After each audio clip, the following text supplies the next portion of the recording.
Get me a hardtop with a decent engine and make sure that it's got a big trunk. That's a weird Irish Dwight I did. Yeah. Give me a hardtop with a decent engine. Make sure that it's got a big trunk. Why is it like British guy, but with like kind of the accent becomes an Irish? Because he's British and he's doing an American accent, which makes him sound kind of Irish. We're just so Anglo.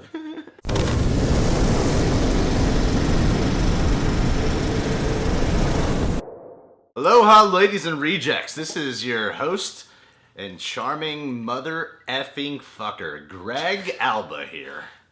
And I'm John. Andy Richter. I'm Randy Richter. I'm Jeff Peterson, the robot with the mohawk. So we watched the BMW film. Like John and I, when we were younger, really liked the series of the BMW films. A lot of people who weren't introduced to Clive Owen got introduced to Clive Owen through that. Yeah, man. The Hire, right? Yeah, The Hire. It was like a collection of 8 films. My sister showed me that. She got the DVD, and then I thought it was awesome, and thus... Did they give those out for free at one point? I think you could just you mail into, BMW. I think you went into BMW and you could just get a copy with you. Yeah. It was. I think they charged a little bit, but I think it was you could just go on their website and request a copy, and they were just really we'll send it to you. Yeah, and those were really cool, and those were awesome, and because of that, a lot of people were hoping that Clive Owen would be the next James Bond. Yeah. And Clive Owen's had a pretty awesome career since then. Yeah. He hasn't quite been on the highest point. I think a lot of people are expecting him to be at a higher level by now, or a higher caliber. Yeah, but he just hasn't made some of the greatest films. He's still been a great actor. It's just a lot of his films overall have not been that well received. Well, Clive Owen's a guy who it seems like he's always good in stuff. Like he's always a high point in whatever movie he's in. But yeah, it's especially in the last couple of years, I've been wondering where he's been. I've been a little surprised not to have seen him. Because I don't feel like there's really any reason we shouldn't see more of Clive Owen. But I was really happy when they decided to return to this, because this is something I think is actually really cool. The whole marketing gimmick of featuring a BMW in there, not annoying. It's not. Honestly, I would rather it be in this. I'd rather BMW go, look, we want to showcase our cars with some cool action scenes. Yeah. Make us a short film. I think that's better, A, than a commercial, and B, than stopping a James Bond movie to go, look, BMW commercial, for that 10-minute window where they switch from Aston Martins to BMWs for Pierce Brosnan or whatever. Where they do a very big close-up on the BMW logo. Yeah. And so, I would rather do this where it's I get the sense these filmmakers got a chance to do something cool. It can't be hard as a filmmaker to work around the caveat of, do whatever you want, just showcase our car a little bit. Yeah, absolutely. I really like this one. Yeah. I think it's a great reintroduction into it. I feel like there's going to be better ones to come, but there's still a lot of cool things in here. Neil Blomkamp directed this one, and you got Vera Farmiga in here, Dakota Fanning, John Bernthal, and of course Clive Owen returning. Clive Owen, still pretty cool dude. Does look older. It's been a few years. Yeah. Well, that was actually, because we've been talking about Clive Owen, that actually made this a little more special to me watching it. So when he rolled up, I was excited. Yeah. I was like, oh yeah, I missed, because I haven't seen these in a long time, so I missed him as the driver. There's been a lot of movies that have the driver character. Yeah. And he is one of the cool, one of the best ones to me. Yeah. To me, Jason Statham's Transporter is a lot like a driver character. Yeah. Even though he has a name and stuff. That kind of comes to mind here is Transporter when I watch this, because it's a guy in the suit who's he's just a driver for people, but he's a really skilled driver. Yeah. He's one of those guys who you believe gets by having a very strict set of rules. Yeah. He's pretty calm unless those rules get broke. When the film starts off, they establish that they're working on genetic engineering, and you even get the cool establishing shot of the little specimens of the little humans are making and stuff, or ones that went wrong or something. Yeah, the genetic sort of modifications they've been doing, these fringe experiments. And it's cool that Neil Blomkamp did that, because a lot of people, when they hear Neil Blomkamp, they think of his first film that's usually hailed as his best, District 9. Yeah. And one thing District 9 did really well was it blended the world of Alien, something totally sci-fi, in the realm of reality. Yeah. And this isn't too far-fetched from reality. Yeah, it's he's playing more to the toned down side of the sci-fi spectrum, but it's still got that Sci-fi, Neil Blomkamp sci-fi twist. Yeah, exactly. And I feel because this is a smaller film, it's a smaller sci-fi, but it's still, it's still got his stamps on it. But and it also allows for a character motives and moment in here. It's cool coming back to these after so long because you see Clive Owen, you see that he's aged, and now to have this be in sort of a more futuristic environment. There's not like a ton of character in all of these little shorts, but it does kind of give it a sense of story, you know? Yeah. Like, wow, this guy has to adapt to this sort of futuristic world now, yeah. where these things are things he might have to encounter in his business. They even have a moment where Clive Owen says to John Bernthal in the car, like, I'm a little rusty currently. And I don't know, I just felt like a little touch like that was nice, because like I said, this is a cool reintroduction story to him. I wonder if they're going to do it a little bit different, because I don't know if they're going to try to make it a little more serial instead of just, because one thing that's cool is they're all pretty much action short films, but they're a different style still, depending, especially when the director gets to add his own unique flavor to it. There's usually a cross of genres in there, and here's like the sci-fi action one, and that's great because we didn't get sci-fi action, I don't recall, in The Hire. We got like supernatural one where he like takes on the devil, but we didn't get a science fiction one.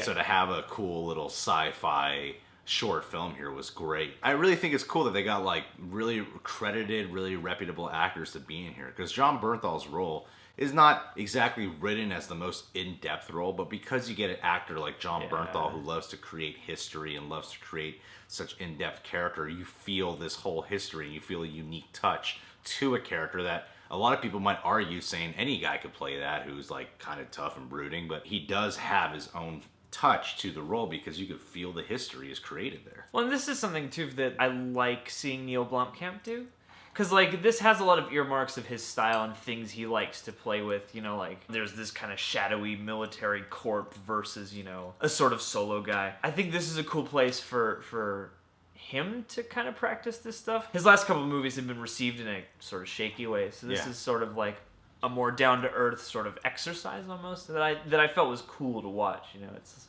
well, usually when a director starts off like with exploring some type of fiction, like really fictional kind of genre, whether it be sci-fi or fantasy, they tend to go down a path where they get a little too carried away or indulgent with something like that, and then people tend to complain that they lose sight of the story. So it's cool to see a small little short film where it's not filled with character background and exposition, but there's still attention to detail within each of the characters. Even the specimen character, Lily, played by Dakota Fanning. I mean, she's cool. I've never been the biggest Dakota Fanning fan. Fanning fan? Fanning fan. What are the Fanning fans? Membership card. Yeah, I mean, I felt like she was really cool when she was a little kid. Because it was like, you're a little kid who behaves like a 30-year-old. And now that you're like 18 or however old she is, I don't know. Now that you're an adult, I don't really feel anything special in her roles lately. But she does have like that kind of, she's not unattractive, but she does have this like alien look about her. Like some kind of like, in a good way, I could see her doing like a Tim Burton movie. Yeah, exactly. You know? Exactly. Same way how I think like Olivia Wilde. She's hot, but she also has kind of an alien look about her. And that's kind of how I feel about Dakota Fanning. So I thought she was well cast for the role. I liked what she did with this kind of character, because it is a sci-fi type of character. You know, this sort of genetically engineered person thing who has to act like everything is kind of foreign. And I like what she brought to that. Because it's a hard role to play. You know? And it's a cool role it was a cool new look into the driver character. Where he takes sympathy for a child, because even though he seems like he is aware that she is not a, natural born human. That he still sees the soul in her, and that's always been the cool part of the driver. This little short has a good amount of plot for, just how quick it is. Like, it feels just like a very immediate situation that takes a few turns. And so in that way, too, I like seeing Neil Blomkamp work in a sort of contained fashion like that, just as a sort of reminder. I thought just the production values and stuff and the action were really cool, and the only thing I missed was, like, I wish that the car chase had actually been a little bit more of, like, an awesome-looking car chase, because, like, what I got was the impact. That's not, like, a fault with it, but it was just something I was kind of missing, I guess. Was, like, I felt the impact of a lot of those crashes and stuff like that, but, like, the actual, like, fuck, that's a cool car chase was a little toned down for me. I tend to appreciate a cool car chase over explosions on the freeway. you know, and there's a lot of that here. You know, he even takes down a helicopter at one point. That was one of those things, where I was like, I don't know if this is realistic anymore, but that is cool. Like, it is fucking cool. Like, I will give it. I was watching it going. Yeah. It still wowed me, even if it is a little big. Like, and it looks like they really flipped over that giant truck.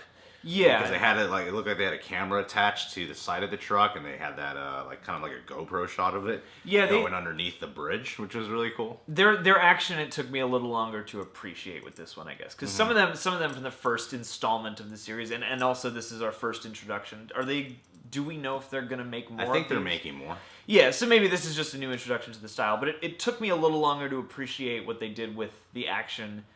Because it is more sort of like the sheer amount of physical, what looked like real stunts they were doing. So it's like the stunts are really cool. And those all involve the car and stuff like that. So it's not the most like sleekly shot car chase.